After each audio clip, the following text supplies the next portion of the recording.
तू यहाँ क्या कर रहा है? तेरा खेल खलास हो गया रे। देखो प्रिया, मैं तुम्हारी ये वीडियो किसी को नहीं दिखाऊंगा, लेकिन एक शर्त पर। कैसी शर्त? शर्त यह है प्रिया कि मैं तुम्हारी मूवी के पार्ट 2 का हीरो बनना चाहता हूँ। वही घर, वही वक्त, वही बिस्तर और वही तुम। बदलेगी तो सिर्फ एक चीज़, तुम्हारा हीरो। देशपांडे, अपने इन पिल्लों को पाल के रखना कन्हैया, क्योंकि तेरे बेटे को तो मैं छोड़ूंगा नहीं।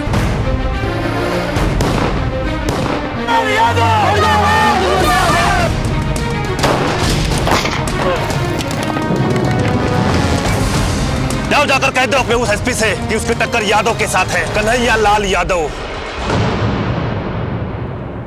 नमस्कार, आदाब। क्राइम पेट्रोल डायल 100 में आप सबका स्वागत है। इस हफ्ते हम सेलिब्रेट कर रहे हैं उन जांबाज पुलिस ऑफिसर्स की बहादुरी को जो अपनी ड्यूटी, अपना फर्ज निभाते हुए एक मिसाल कायम कर गए और सही मायने में हीरो बन गए। ठीक उसी तरह जिस तरह से इतिहास में दर्ज है एक नाम जिन्हें गर्व से हम कहते हैं बाजीराव पेशवा। और इस ऐतिहासिक किरदार को फिर से जिंदा कर देने वाले कलाकार आज हमारे साथ हैं, जिनका नाम है रणवीर सिंह, जो आज इन जांबाजों की कहानी सुनाने में मेरा साथ देंगे। मैं अनूप सोनी बड़े फख्र और बड़ी शान से आप सबके साथ मिलकर उनका स्वागत करता हूं। Ranveer, welcome to crime patrol dial 100। शुक्रिया सर, आपने मुझे आज यहाँ आने का मौका दिया, बहुत बहुत शुक्रिया। Thank you so much. Thank you sir. मैं बहुत खुश हूँ कि मुझे असल जिंदगी के उन हीरोज की जबरदस्त कहानियों को आप तक पहुंचाने का मौका मिला है, जिन्होंने अपने फर्ज को सिर्फ समझदारी और सूझबूझ से ही नहीं बल्कि सरफरोशी की तमन्ना लेकर निभाया और हमारे सामने इनकलाबी मिसाल बन गए। आज का एपिसोड ऐसे ही एक जांबाज पुलिस ऑफिसर को डेडिकेटेड है, एसपी सचिन देशपांडे। कई खतरनाक अपराधियों, ड्रग और कोल माफिया का खात्मा करने के बाद उनकी पोस्टिंग अब बेगूसराय में हुई थी और यहां उनके लिए सबसे बड़ी चुनौती थी महिलाओं की सुरक्षा।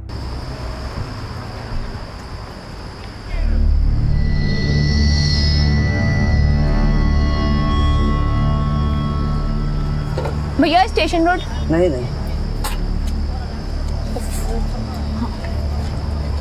भैया स्टेशन रोड नहीं जाना है। अरे भैया देख रहे हो इतना लेट हो गया, चलो ना भैया। वहां से आते समय भाड़ा नहीं मिलता। हाँ मम्मी, हाँ ठीक है, चलिए मैं रखती हूँ।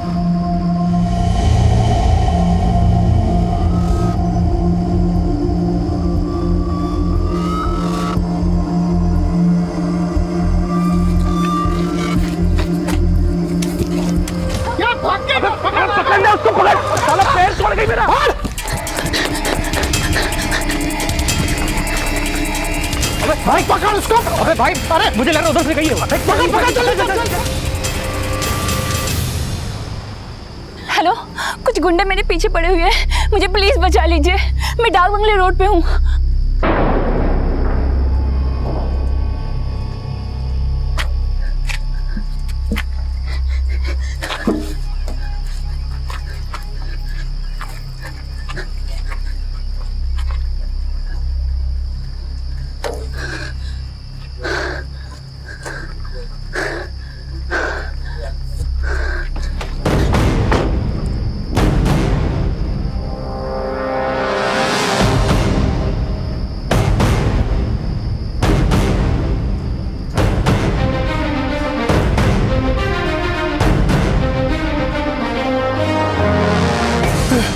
Deshpande,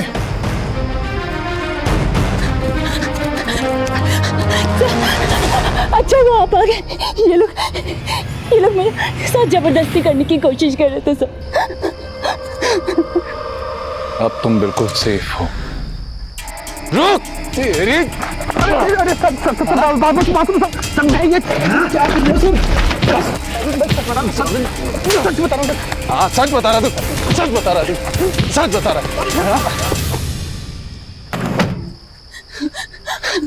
thank you so much sir, आप इतनी जल्दी आ गए, वरना पता नहीं क्या हो जाता। कुछ नहीं होता। आओ, मैं तुम्हें घर छोड़ देता हूँ।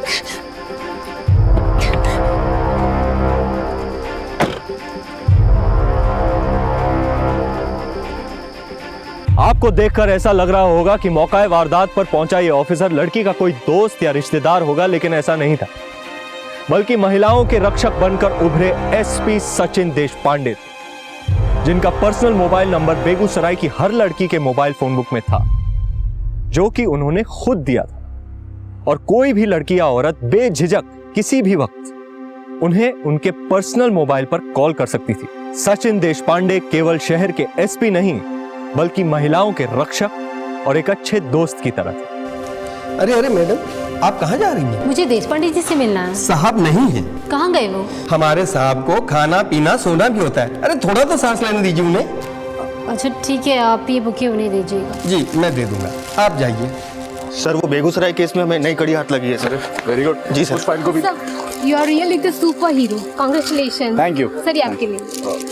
Thank you thank you sir one selfie please sir. Sure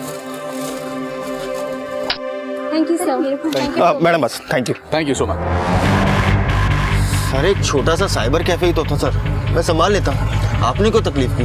दर्पण हो सकता है मेरी एक छोटी सी तकलीफ कईयों को राहत पहुंचा जाए, इसीलिए मैं किसी भी केस को छोटा या बड़ा नहीं समझता। एक साइबर कैफे में हो रही गलत हरकत भी मेरे लिए उतनी बड़ी परेशानी है।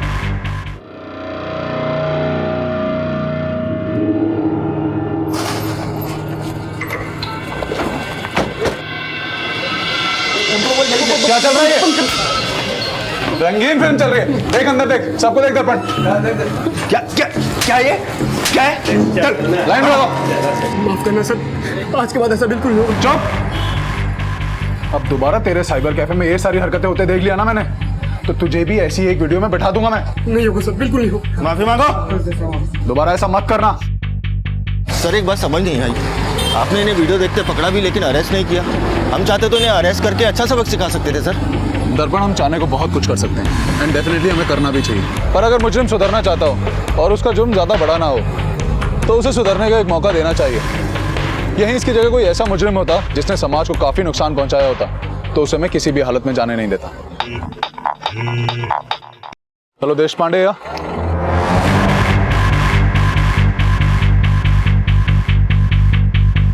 सर बहुत दिन से कोशिश कर रहे थे इन सबों को पकड़ने का हम। कौन से कॉलेज के हैं? KN college. घर वालों को खबर कर दिया है, आते ही होंगे। खोलो इसे। हवलदार। हाँ भाई। सर माफ कर दो सर, हम तो मस्ती कर रहे थे सर, हम तो मस्ती कर रहे थे सर। अरे चल दूर हट। बाहर लेकर आइए।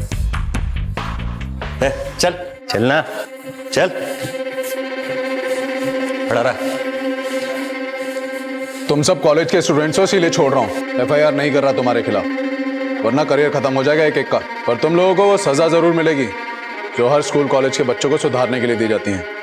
चलो उठक बैठक स्टार्ट करो। भाई शक्ल क्या देख रहा है, स्टार्ट कर। चलना। शर्म आ रही है? साहब क्या हुआ? ये राज हमारा बेटा, हमें फोन आया था, इसने कुछ बदमाशी की सर। लड़कियां छेड़ रहे थे ये तीनों। हम इन्हें लड़कियों की इज्जत करना सिखा रहे हैं, काश ये काम आपने घर पे सिखाया होता। साहब हम आपको पूरा भरोसा दिलाते हैं, आगे से इसकी कोई कंप्लेंट नहीं आएगी। प्लीज इसे छोड़ दीजिए। माफी माफ कर दीजिए सर प्लीज। गुप्ता जी। हाँ सर। छोड़ दीजिए इन्हें। जी सर। प्रिया, मुझे तुमसे बात करनी है। हाँ बोलो दीपक। आओ ना इधर एक मिनट साइड में। और बताओ कैसी हो? मैं ठीक हूँ, तुम बताओ। अरे प्रिया, मैंने तुम्हारी एक वीडियो देखी, क्या कमाल की एक्टिंग करती हो तुम। हाँ, लेकिन तुम्हारा जो को एक्टर है ना, तुम्हें सूट नहीं कर रहा था। कौन सी वीडियो? वो स्किट कंपटीशन वाली ना? तुमने लास्ट ईयर की वीडियो देखी है? लास्ट ईयर वाली नहीं, लास्ट नाइट वाली स्किट। Last night? हाँ ये देखो।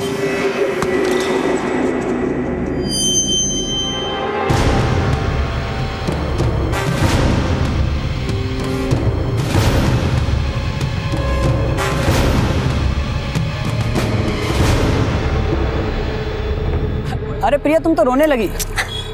अरे मैं दोस्त हूँ तुम्हारा, कोई दुश्मन थोड़ी हूँ जो वीडियो में सबको दिखा दूंगा। अरे मैं तो चाहता हूँ ये दोस्ती कुछ और खास हो जाए, नहीं समझी? देखो प्रिया, मैं तुम्हारी ये वीडियो किसी को नहीं दिखाऊंगा, लेकिन एक शर्त पर। कैसी शर्त? शर्त यह है प्रिया कि मैं तुम्हारी मूवी के पार्ट 2 का हीरो बनना चाहता हूँ। वही घर, वही वक्त, वही बिस्तर और वही तुम। बदलेगी तो सिर्फ एक चीज़, तुम्हारा हीरो। इसे धमकी समझो या सलाह, फैसला तुम्हें करना है। मैं तुम्हारा आज रात इंतज़ार करूँगा।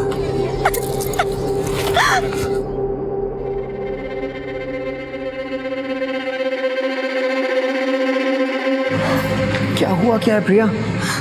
शालिन, मुझे अभी दीपक मिला था। उसके पास हमारा खराब का वीडियो है। वीडियो? कैसा वीडियो? उसके पास हमारा एमएमएस है। शिट! जरूर साले ने घर में कैमरा लगाया होगा। मुझे लगा नहीं था कि वो ये भी कर सकता है, इसलिए मैंने घर भी चेक नहीं किया। छोड़ो ना शालिन, वैसे भी गलती हमारी है जो हम उसके घर गए। वो मुझे ब्लैकमेल कर रहा है। क्या कह रहा है वो? वो चाहता है कि मैं आज रात उसके साथ। तुम्हारे पापा तो एमएलए है ना, तुम प्लीज मेरी हेल्प करो। तुम टेंशन मत लो, मैं कुछ करता हूँ।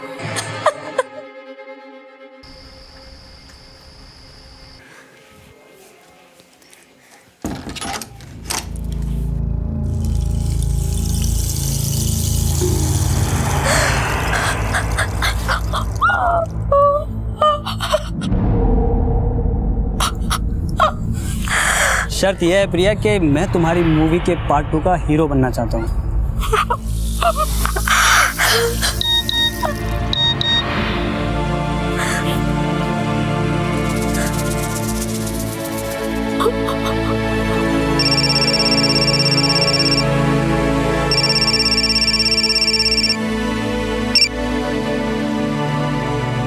क्या प्रिया, मैंने तुम्हारे लिए यहाँ इतनी सारी तैयारियां कर रखी हैं और तुम होगे, तुमने अब तक कोई फैसला नहीं किया। अरे यार, मुझे तुम्हारा वीडियो है ना कॉलेज के ग्रुप में सेंड हो गया था। घबराओ मत, सेंड नहीं हुआ था, मैंने कैंसिल कर दिया था। है? इस बार तो तुम्हारा वीडियो नहीं गया है? लेकिन अगली बार कुछ भी हो सकता है, तो इसलिए तुम 1 घंटे के अंदर जल्दी आ जाओ। मैं तुम्हारा यहाँ इंतजार कर रहा हूँ। आजा।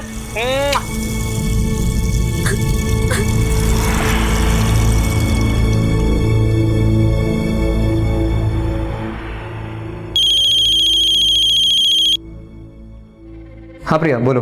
दीपक का मुझे अभी कॉल आया था। तुम्हारी से बात हुई क्या? वो मुझे धमकी दे रहा है कि अगर मैं उसके पास नहीं गई तो वो ये वीडियो सबको फॉरवर्ड कर देगा। प्लीज तुम कुछ करो ना। प्रिया मैंने उससे बात की है, वो साला पागल हो गया है। तुम एक काम करो, तुम उसके घर पहुंचो, मैं भी वहीं पहुंचता हूँ। दोनों उसके पैरों पर गिर जाएंगे, हो सकता है वो मान जाए। पर शैलेंद्र, अब कोई और रास्ता नहीं है प्रिया, तुम वहाँ पहुंचो, मैं बस आता हूँ।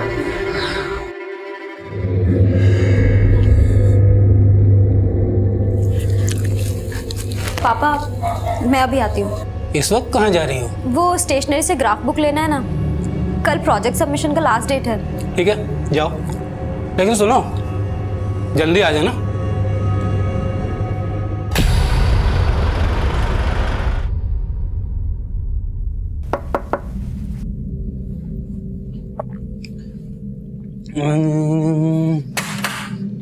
अरे वाह प्रिया, तुम आ गई। सुबह से तुम्हारे ही वेट कर रहा था, तुम्हारी याद में तुम्हारी वीडियो देख रहा था। आओ अंदर आओ।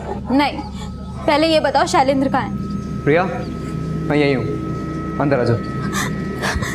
शैलेंद्र, इसको बोलो ना वो वीडियो डिलीट करने के लिए। क्यों? मेरे माथे पे क्या सी लिखा है? जो तुम कहोगी मैं डिलीट कर दूंगा। देखो ना, ये क्या बोल रहा है। प्रिया, अब वैसे भी एक रात में तुम्हारा क्या बिगड़ जाएगा? हाँ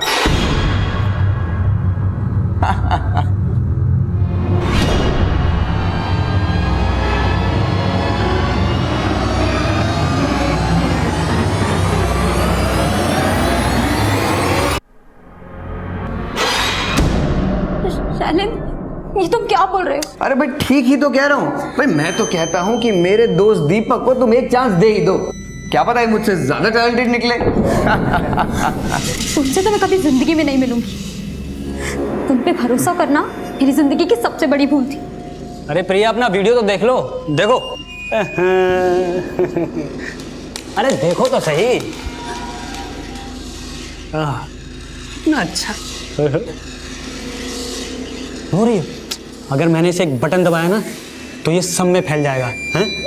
और उसी से तुम्हारी बदनामी पक्की। अगर तुम यहाँ से बाहर निकली तो अपनी बदनामी भी साथ लेकर निकलोगी। अरे वाह शैलेंद्र, वो तो बहुत अच्छा दोस्त है यार। कमाल कर दिया यार आज तूने। चलो चलो डांस करते हैं थोड़ा सा, हैं?